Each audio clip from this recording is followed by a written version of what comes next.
اللهم اجعل في قلبي نورا۔ اور ایک بت شکن پیدا ہوا۔ سلطان محمود غزنوی کے جہاد اور جاسوسوں کی جذباتی اور واقعاتی داستان۔ مصنف عنایت اللہ التمش۔ پیش لفظ۔ داستان ایمان فروشوں کی کہ اس سلسلے کا تعلق سلطان محمود غزنوی کے دور کے ساتھ ہے۔ 10 کہانیوں کا پہلا مجموعہ پیش کیا جا رہا ہے۔ سلطان محمود غزنوی کے متعلق کچھ وضاحتیں بہت ضروری ہیں۔ سب سے پہلے اس بے انصافی، دھاندلی اور تعصب کی تفصیل سن لیں جس سے سلطان محمود غزنوی کی شخصیت اور جہاد کی تاریخ مسخ کی گئی۔ جن قرائن نے انگریزوں کے دور حکومت میں 10 جماعتیں پاس کی ہیں، انہیں ہندوستان کی تاریخ میں سلطان محمود غزنوی کے 17 حملے پڑھائے جاتے تھے۔ نمایاں تاثر یہ دیا جاتا تھا کہ محمود غزنوی لوٹ مار کے لیے ہندوستان آتا تھا اور بے انداز زر و جواہرات اپنے ساتھ لے جاتا تھا۔ دلیل یہ دی جاتی تھی کہ اس کا مقصد لوٹ مار نہ ہوتا تو وہ یہاں بیٹھ کر حکومت کرتا، جس طرح اس کے بعد آنے والے مسلمانوں نے کی تھی۔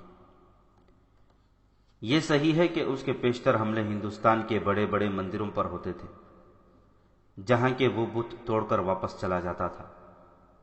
یہ بھی صحیح ہے کہ مندروں میں اس دور میں زر و جواہرات مہاراجوں کے خزانوں کی نسبت زیادہ ہوتے تھے، اس لیے تاریخ میں یہ مفروضہ شامل کر لیا گیا کہ سلطان محمود مندروں پر صرف زر و جواہرات کے لیے حملے کرتا تھا۔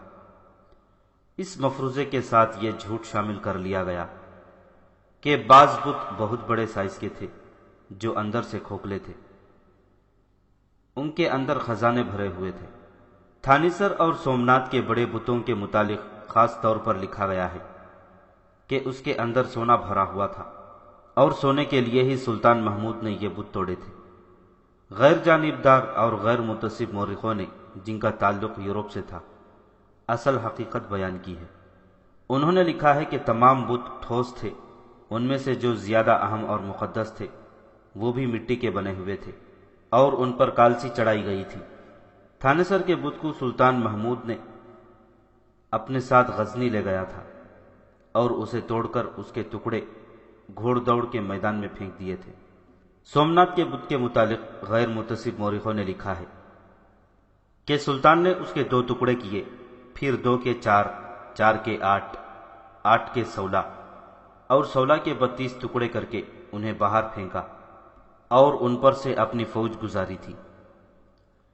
انگریزوں کے دور حکومت میں نصابی کتابیں ہندو مصنفوں کی لکھی ہوئی تھی۔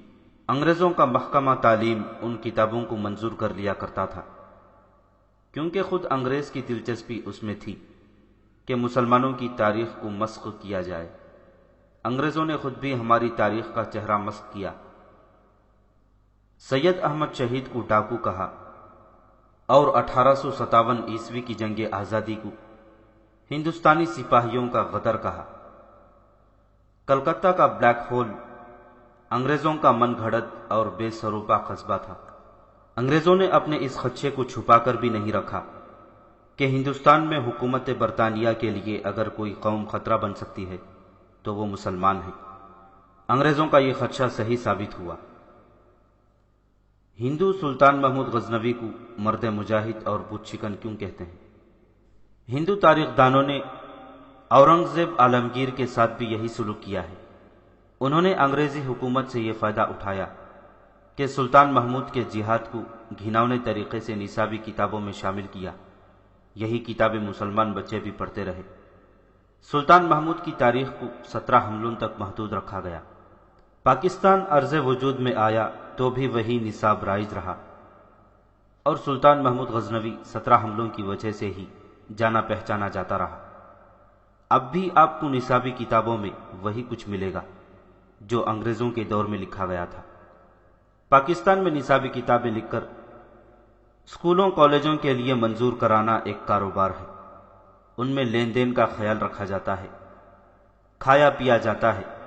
یہ نہیں دیکھا جاتا کہ ان میں جو کچھ لکھا ہے وہ کہاں تک مستند ہے اور بچوں پر اس کے کیا اثرات مرتب ہوں گے۔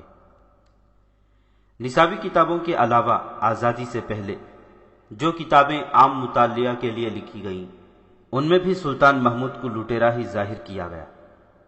یہ زہر پاکستان میں بھی پھیلایا گیا۔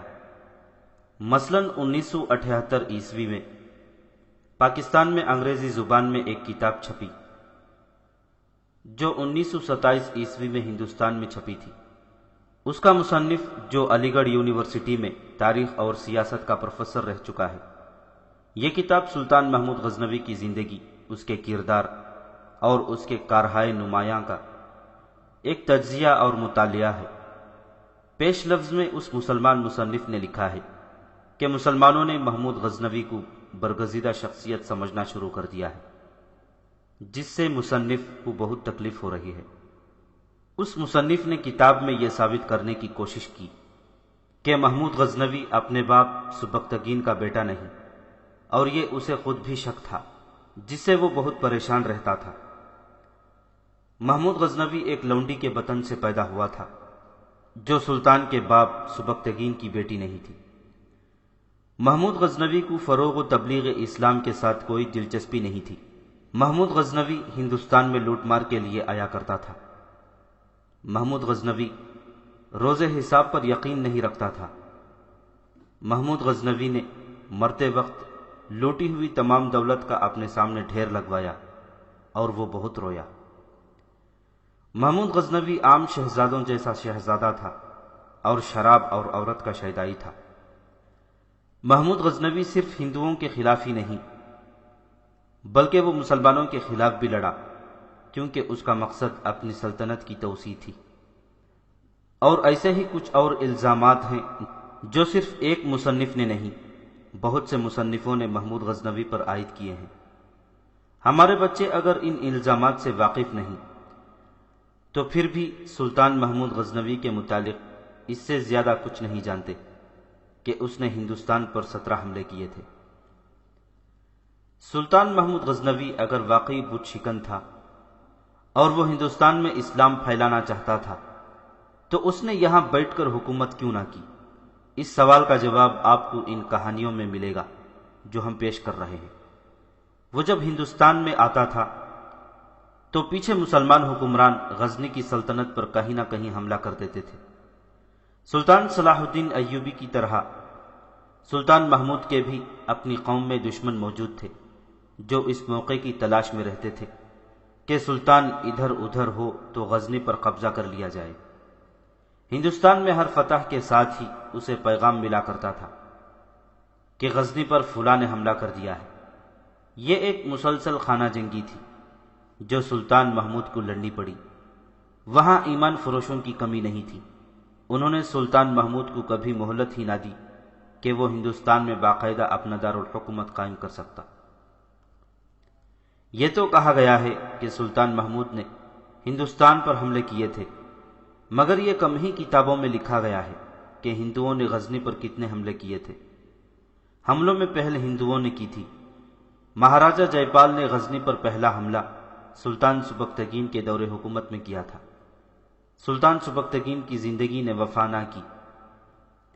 اس نے اپنے بیٹے سلطان محمود کو وصیت کی تھی کہ ہندوستان کے مہاراجوں کی جنگی قوت سے اپنی سلطنت کو بچانا چاہتے ہو تو انہیں چین سے نہ بیٹھنے دینا۔ وہ غزنی کو نہیں، اسلام کو ختم کرنا چاہتے ہیں۔ اگر غزنی ہاتھ سے نکل گیا تو ہندو عیسائیوں کے ساتھ اتحاد کر کے خانہ کعبہ تک پہنچیں گے۔ یہ خیال رکھنا کہ تمہارے حملے انتقامی جذبے کی تحت نہ ہوں بلکہ ان کا مقصد بت پرستی کا خاتمہ ہو۔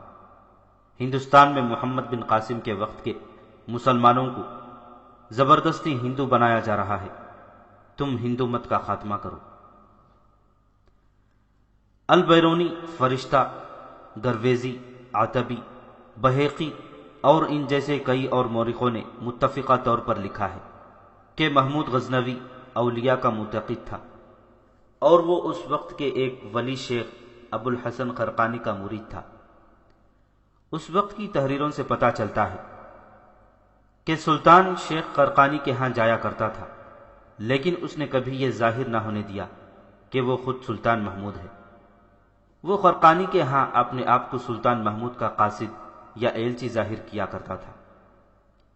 ایک روایت یہ بھی ہے کہ ایک بار شیخ ابو الحسن خرقانی نے اسے پہچان لیا تھا اور یہ کہا تھا، مجھے یہ دیکھ کر خوشی ہوتی ہے کہ غزنی کا سلطان اپنا قاصد خود بن کر آتا ہے، یہ سچے مسلمان کی شان ہے۔ اس وقت کی تحریروں سے یہ بھی پتہ ملتا ہے کہ سلطان محمود قرآن کا طالب علم اور مذہبی علوم کا شیدائی تھا۔ ایک دو یورپی مورخوں نے بھی لکھا ہے کہ میدان جنگ میں اس کی فوج ہمیشہ تھوڑی ہوتی تھی اور اکثر یوں ہوا کہ وہ دشمن کے ہاتھوں اتنا بے بس ہو گیا کہ شکست صاف نظر آنے لگی۔ ایسے وقت اس نے یوں کیا کہ گھوڑے سے کود کر اترا اور قبلہ رخ ہو کر 2 رکعت نفل پڑھی، دعا مانگی اور گھوڑے پر سوار ہو کر بلند آواز سے اعلان کیا، مجھے خدا نے اشارہ دے دیا ہے، فتح ہماری ہے اور ہر بار فتح اسی کی ہوئی۔ سلطان صلاح الدین ایوبی جہاں کہیں حملہ کرتا جمعہ کے مبارک روز کیا کرتا تھا اور وقت وہ مقرر کرتا جب مسجدوں میں جمعہ کا خطبہ دیا جا رہا ہوتا تھا۔ سلطان محمود غزنوی ہر حملے سے پہلے میدان جنگ میں 2 رکعت نفل پڑھا کرتا تھا۔ داستان ایمان فروشوں کی کے اس سلسلے سے ہمارا مقصد یہ ہے کہ محمد بن قاسم کے بعد ہندوستان میں اسلام کی شمع روشن کرنے والے سلطان محمود غزنوی کی صحیح حالات زندگی اور جہاد کی مکمل تفصیلات پیش کی جائیں، تاکہ سلطان کے خلاف جو بے بنیاد پروپیگنڈا کیا گیا ہے اسے افسانہ نہ سمجھا جائے۔ بعض قارئین نے سلطان محمود کی اس سلسلے وار داستان کا جواز سلطان صلاح الدین ایوبی کی کہانیوں سے کیا اور دونوں میں ایک فرق کو محسوس کیا۔ جواب میں عرض ہے کہ عزم اور عقیدے کے لحاظ سے دونوں سلطان ایک جیسے تھے۔ سلطان ایوبی صلیبیوں کے خلاف لڑتا رہا اور سلطان محمود کی زندگی اسلام کے دوسرے بڑے دشمن ہندو کے خلاف لڑتے گزر گئی۔ دونوں کو یورپی مورخوں اور موجودہ دور کے جنگی مبصروں نے دنیا کے بہترین جرنیل کہا ہے۔ دونوں کٹر مسلمان تھے اور دونوں قرآن سے رہنمائی حاصل کرتے تھے۔ دونوں میں جو فرق نظر آ رہا ہے اس کی وجہ یہ ہے کہ دونوں نے جس ماحول میں جہاد کیا وہ مختلف تھے، علاقے مختلف تھے، جنگوں کے پس منظر مختلف تھے۔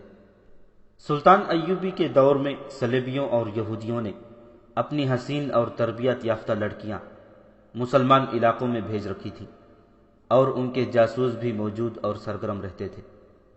سلطان محمود کی کہانیوں میں آپ کو کوئی ایسا ہندو جاسوس مرد یا عورت نہیں ملے گی جو غزنی کی سلطنت میں گئی ہو۔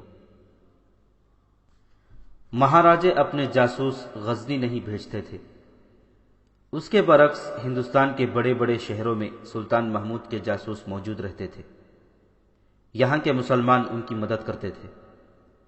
دونوں سلطانوں کے جاسوسوں میں ایک فرق تھا۔ سلطان صلاح الدین ایوبی کے جاسوس ایمان، کردار اور فرض کے پکے تھے، جانیں قربان کر دیتے تھے، ایک دوسرے کو دھوکہ نہیں دیتے تھے اور دشمن کے حسین جال میں کم ہی آتے تھے۔ اس کے برعکس سلطان محمود کے بعض جاسوس ہندوؤں کی جال میں پھنس جاتے تھے۔ اس کی سب سے بڑی وجہ ہندوؤں کی شعبدہ بازی تھی، جسے آپ مسمرزم کہہ سکتے ہیں۔ اس زمانے میں ہندوستان کی جادوگری ساری دنیا میں مشہور تھی۔ اس شعبدہ بازی میں لڑکیاں بھی استعمال کی جاتی تھیں۔ سلطان محمود کے بعض جاسوس شعبدہ بازی اور جادوگری کو ایک آدمی کی کرامات سمجھ بیٹھتے تھے۔ ان کی ناکامی کی دوسری وجہ یہ تھی کہ ہندوستان میں کچھ مسلمان برائے نام مسلمان تھے۔ وہ ہندو مہاراجوں کے درباری اور مخبر تھے اور اس طرح خاصی دولت کما لیتے تھے۔ یہ لوگ غزنی کے جاسوسوں کو پکڑوا دیتے یا اپنے ساتھ ملا لیتے تھے۔ یہاں کے مندروں کے اندر کی دنیا طلسم ہوشربا سے کم نہیں تھی۔ مذہب کے سائے میں بدکاری اور عیاشی ہوتی تھی۔ پنڈت مہاراجوں اور ان کی فوجوں کی بالائی افسروں پر چھائے رہتے تھے۔ حکم پنڈتوں کا چلتا تھا۔ یہاں انسانی قربانی بھی دی جاتی تھی۔ پنڈت جس کسی لڑکی کی طرف اشارہ کر دیتے اس کے ماں باپ کو وہ لڑکی پنڈتوں کے حوالے کرنی پڑتی تھی۔ غزنی کا جو جاسوس اس طلسم میں چلا جاتا وہ اپنے فرض اور اپنے مذہب کو بھی بھول جاتا تھا۔ اس کے باوجود سلطان محمود غزنوی کا نظام جاسوس بڑا کارآمد تھا، گو سلطان صلاح الدین ایوبی جتنا کارآمد نہیں تھا۔ ہم تاریخ کی بہت سی کتابوں سے مدد اور روشنی لے کر یہ داستان سنا رہے ہیں۔ اس میں میدان جنگ کے جو احوال و کوائف اور سلطان کی جو جنگی چالیں بیان کی گئی ہیں وہ ہم نے اس دور کے وقائع نگاروں اور اس کے بعد کے جنگی مبصروں کی تحریروں سے حاصل کیے ہیں۔ ان میں کوئی بھی تفصیل من گھڑت نہیں۔ ہمارا مقصد حقیقت کو سامنے لانا ہے، اور ہم کہانی پن اس لیے پیدا کرتے ہیں کہ بچے اور نوجوان بھی دلچسپی سے پڑھیں اور غلط فہمیاں رفع ہو جائیں۔ سلطان محمود غزنوی کے خلاف ایک اور الزام یہ ہے جس کا ذکر نصابی کتابوں میں خاص طور پر لیا گیا ہے، یہ ہے فردوسی کا شاہنامہ۔ روایت ہے کہ محمود غزنوی نے فردوسی سے شاہنامہ لکھنے کو کہا اور بے دریغ انعام کا وعدہ کیا تھا، مگر شاہنامہ لکھا گیا تو سلطان نے انعام کا وعدہ پورا نہ کیا۔ یہ غم فردوسی کو لے بیٹھا۔ کہا جاتا ہے کہ سلطان محمود شاہنامہ اپنی مدح میں لکھوانا چاہتا تھا۔ غیر جانبدار مورخوں نے اس واقعے کی تردید کی ہے۔ تحقیق سے ثابت ہوا ہے کہ یہ واقعہ من گھڑت ہے۔ سلطان محمود کو اپنی مدح میں شاہنامہ لکھوانے کی فرصت اور ہوش ہی نہیں تھی۔ اس کی عمر ہندوستان میں ہندوؤں کے خلاف اور اپنے ہاں اقتدار پرست غداروں اور ایمان فروشوں کے خلاف لڑتے گزر گئی۔ ایک اور روایت یہ بھی ہے کہ سلطان محمود چاہتا تھا کہ ایسا شاہنامہ لکھا جائے جو رسول اکرم صلی اللہ علیہ وسلم سے شروع ہو اور آخر میں سلطان محمود کا ذکر اس طرح آئے کہ اس نے رسول اکرم صلی اللہ علیہ وسلم کا پیغام کفرستان تک پہنچایا، اور سلطان کا ذکر رسول صلی اللہ علیہ وسلم کے غلام کی حیثیت سے آئے۔ لیکن فردوسی نے جو شاہنامہ لکھا وہ شہنشاہوں اور سلطانوں کی مدح سرائی کے سوا کچھ بھی نہیں تھا۔ چنانچہ سلطان محمود نے اس شاہنامے کو قبول نہ کیا۔ بہرحال یہ ثابت ہو چکا ہے کہ فردوسی کے شاہنامے کا واقعہ سلطان محمود کو رسوا کرنے کے لیے گھڑا گیا ہے۔ سلطان محمود کے متعلق مختلف مورخوں اور تاریخ دانوں نے جو کچھ لکھا ہے وہ اختصار سے پیش کیا جاتا ہے۔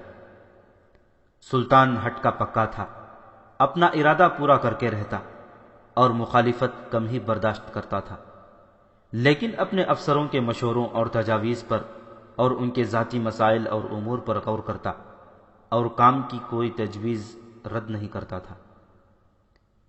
اس کی وفات کے بعد اس کے افسر اس کا نام ہمیشہ احترام سے لیتے رہے۔ سلطان خویش پرور نہیں تھا، وہ وزارت اور دیگر عہدے صرف انہیں دیتا تھا جو ان کے اہل ہوتے تھے۔ سلطان کے 7 بیٹے تھے، ان کی تعلیم و تربیت کی خصوصی نگرانی کرتا تھا۔ اس نے اپنے بیٹوں کی پرائیویٹ زندگی اور مشاغل پر نظر رکھنے کے لیے تربیت یافتہ جاسوس مقرر کر رکھے تھے جو سلطان کو باقاعدگی سے رپورٹیں دیتے رہتے تھے۔ کوئی بیٹا کہیں بھی کوئی ناروا حرکت کرے سلطان اسے بڑی سخت سزا دیتا تھا۔ سلطان اپنی پرائیویٹ زندگی میں اسلامی اصولوں کی پابندی کرتا تھا۔ ترکمان کے خوبصورت غلام ابو النجم ایاز کے ساتھ سلطان محمود کی محبت کو شاعروں اور قصیدہ گوؤں نے رومانی رنگ دیا ہے۔ حقیقت یہ ہے کہ ایاز بے شک خوبصورت تھا، لیکن اس کے ساتھ سلطان کی محبت اس کی غیر معمولی ذہانت اور قابلیت کی وجہ سے تھی۔ ایاز کی قابلیت اور فرض شناسی سے متاثر ہو کر سلطان نے اسے ایک صوبے کا گورنر مقرر کیا تھا۔ سلطان جتنا دانشمند تھا اتنا ہی بہادر تھا۔ میدان جنگ میں جہاں دشمن کا دباؤ زیادہ ہوتا وہاں سلطان خود آگے ہو کر حملہ کرتا تھا۔ اس کی ذاتی شجاعت کا یہ اثر تھا کہ اس کے سپاہی انتہائی مایوس کن حالات اور دشواریوں میں بھی ایسی بے جگری سے لڑتے تھے کہ متوقع شکست فتح بن جاتی تھی۔ سلطان عدل و انصاف کے معاملے میں بڑا سخت تھا۔ کسی کا اس کے ساتھ خون کا رشتہ یا کسی کا اونچا عہدہ اور رتبہ سلطان محمود کے عدل و انصاف کو موڑ توڑ نہیں سکتا تھا۔ سلطان محمود کے اپنے بیٹے مسعود نے ایک تاجر سے قرض لیا اور مقررہ مدت گزر جانے پر ادائیگی سے پس و پیش کرنے لگا۔ تاجر نے قاضی کی عدالت میں دعویٰ دائر کیا۔ مسعود اس خوش فہمی میں مبتلا تھا کہ سلطان کا بیٹا ہونے کی وجہ سے اسے عدالت میں نہیں بلایا جائے گا۔ اس نے طلبی پر قاضی کے سامنے جانے سے انکار کر دیا۔ سلطان کو اطلاع ملی تو اس نے اپنے بیٹے کو گرفتار کروا کے عدالت میں بھیجا۔ قاضی نے اس سے قرض واپس دلایا اور جرمانہ بھی عائد کیا۔ علی نستگین فوج کا اعلیٰ افسر تھا۔ اس نے اسلام کے منافی ایک حرکت کی۔ سلطان کے حکم سے اسے سر عام کوڑے لگائے گئے۔ عامل نیشاپور نے اپنے رتبے اور سرکاری حیثیت کے رعب میں ایک عورت کے مکان پر قبضہ کر لیا۔ عورت نے سلطان محمود سے شکایت کی۔ سلطان نے عامل نیشاپور کے رتبے اور حیثیت کی پرواہ نہ کرتے ہوئے اسے سر عام کوڑوں کی سزا دی اور سرکاری حیثیت سے برطرف کر دیا۔ سلطان محمود نے فقہ پر خود ایک کتاب لکھی تھی اور علماء کو دربار میں جمع کر کے ان سے فقہ اور نظام شریعت پر کتابیں لکھوائی تھیں۔ سلطان مذہب کا پابند تھا، نماز باقاعدگی سے پڑھتا اور ہر صبح کا آغاز تلاوت قرآن سے کیا کرتا تھا۔ رمضان کے مہینے میں اپنی جائیداد کی مالیت اور نقد رقم پر 2.5% زکوٰۃ ادا کیا کرتا تھا۔ زکوٰۃ کی رقم اتنی زیادہ ہوتی تھی کہ کسی علاقے میں زلزلے اور سیلاب وغیرہ سے تباہی آ جائے تو زکوٰۃ کی یہ رقم ہی متاثرہ علاقوں کی امداد اور آبادکاری کے لیے کافی ہو جاتی تھی۔ ذاتی جیب سے غریبوں اور معذوروں کی مدد کیا کرتا تھا، طلباء کو وظیفے دیتا تھا۔ ہندوستان پر حملوں کے لیے جاتا تو بہت سے لوگ رضاکارانہ طور پر ساتھ چلے جاتے اور لڑائی میں حصہ لیتے تھے۔ سلطان ان رضاکاروں کو فوج کی تنخواہ کی نسبت زیادہ تنخواہ دیا کرتا تھا۔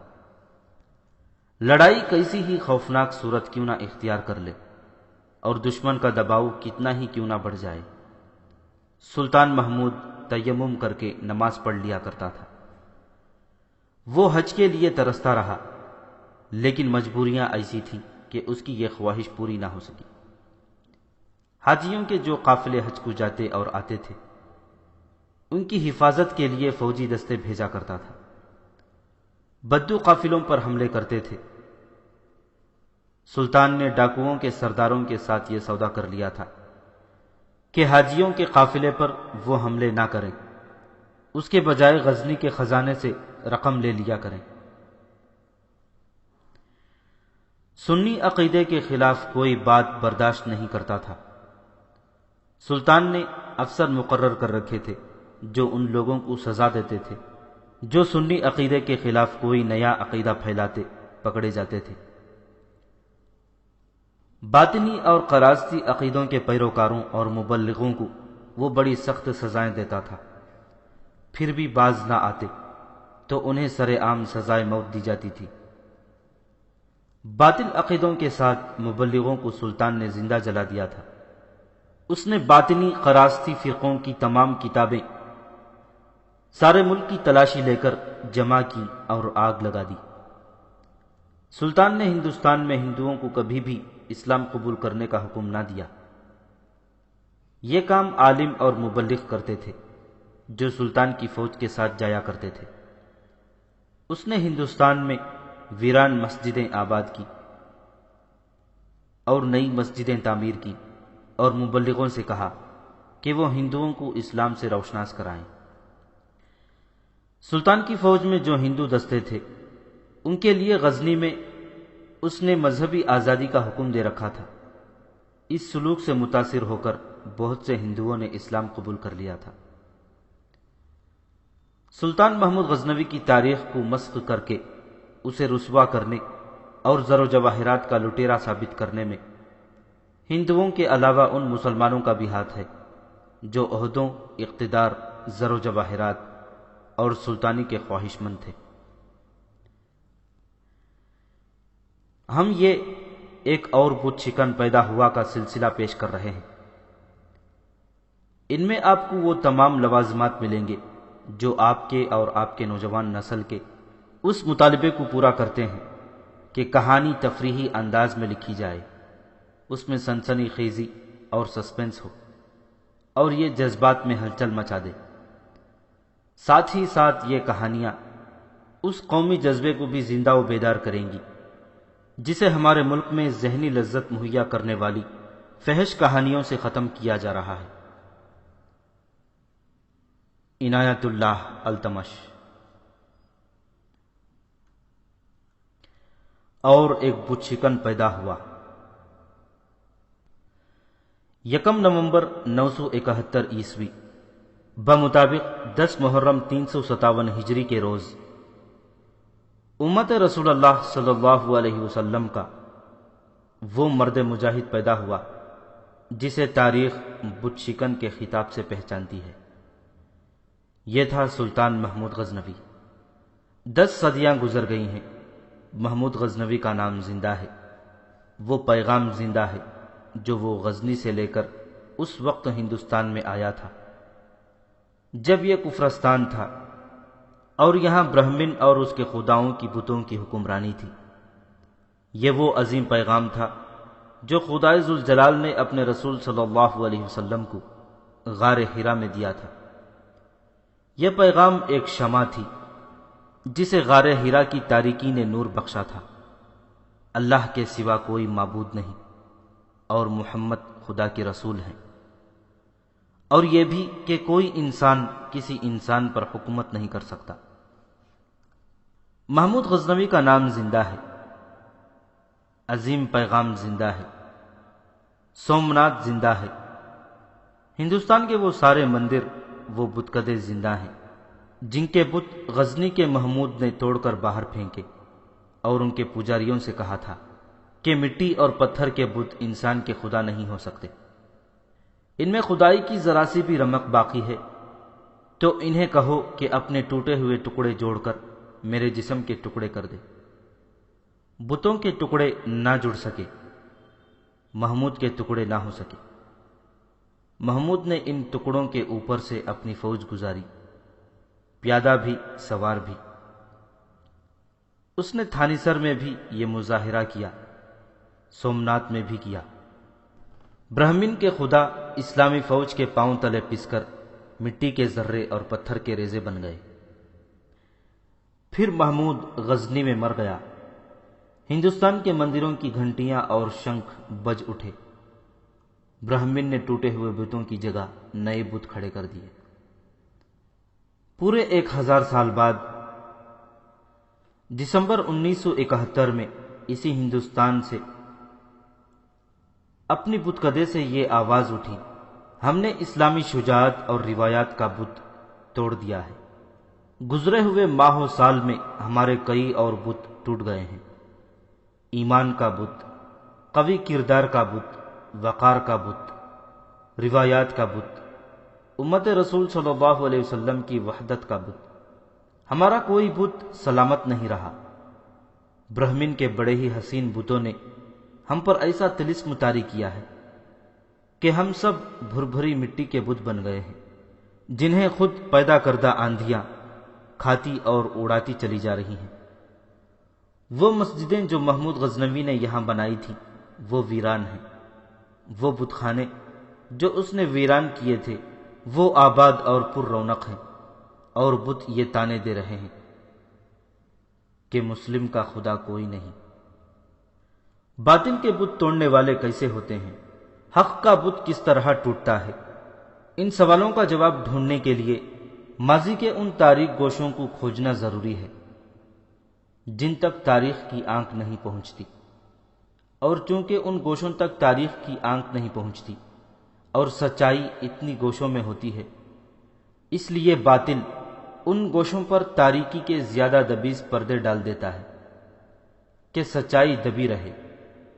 اسی کا نتیجہ ہے کہ باطل شکنی کی تاریخ کا چہرہ مسخ ہوا، اور آج کے دور کے 2 کلمہ گو تاریخ والوں نے اور آج کے دور کے دو کلمہ کو تاریخ والوں نے بھی لکھ دیا کہ محمود غزنوی کو زر و جواہرات اور خزانوں سے دلچسپی تھی، اور بت اس لیے توڑتا تھا کہ ان کے اندر زر و جواہرات اور بیش قیمت ہیرے بھرے ہوئے تھے جو ہندو عقیدت کے طور پر ان میں ڈالتے تھے۔ سومناتھ کے بت کے متعلق بھی یہی کہا گیا، مگر غیر مسلم مورخوں نے لکھا ہے کہ یہ بت اندر سے کھوکھلا نہیں ٹھوس تھا۔ محمود غزنوی نے اسے 8 ٹکڑوں میں توڑا اور پھر باہر پھینکا، جہاں اس کی فوج نے نفرت کے اظہار کے لیے ان 8 ٹکڑوں کے کئی ٹکڑے کیے، پھر پوری فوج انہیں مسلتی ہوئی گزر گئی۔ باطل دروغ سے دروغ پاتا ہے، اور جب باطل شکنوں کی اولاد دروغ کو برحق مان لیتی ہیں تو حق کے بت ٹوٹ جاتے ہیں۔ تاریخ کے تاریک گوشوں میں جھانکیے، 1000 سال پہلے کی عینی شاہدوں کی تحریر پڑھیے۔ یہ تحریریں بجھی بجھی سی ہیں، مگر غور کرو تو کہانی مکمل ہو جاتی ہے۔ بکھری بکھری کڑیاں بھی ملتی ہیں، جنہیں ایک دوسری سے ملاؤ تو اس دور کے کئی واقعات کا پس منظر روز روشن کی طرح چمکتا سامنے آ جاتا ہے۔ تاریخ کا چہرہ بگاڑا نہیں جا سکتا، تاریخ کو جھٹلایا نہیں جا سکتا۔ جس مٹی میں شہیدوں کا خون اور مظلوموں کا خون رچ بس جاتا ہے، اس مٹی کے ذرے بولتے ہیں۔ شہیدوں اور مظلوموں کی روحیں مٹی کو زبان دے دیتی ہے۔ پاک مٹی کی آواز سننے کے لیے ایمان کی بصیرت درکار ہے۔ اس آواز کو سمجھنے کے لیے دل و دماغ میں اللہ کا نور ضروری ہے۔ ایمان کی بصیرت نہ ہو، دل و دماغ میں اللہ کا نور نہ ہو، تو ہم اللہ کے دھتکارے ہوئے ان لوگوں میں شامل کر دیے جاتے ہیں جن کے متعلق قرآن نے فرمایا ہے کہ ہم نے ان کے کانوں میں سیسا ڈال دیا ہے اور دماغوں کو سرم بہر کر دیا ہے کہ ان کے لیے دنیا میں رسوائی ہے اور آخرت میں آگ کا عذاب، اور اللہ ہی جانتا ہے کہ وہ عذاب کس قدر بھیانک ہے۔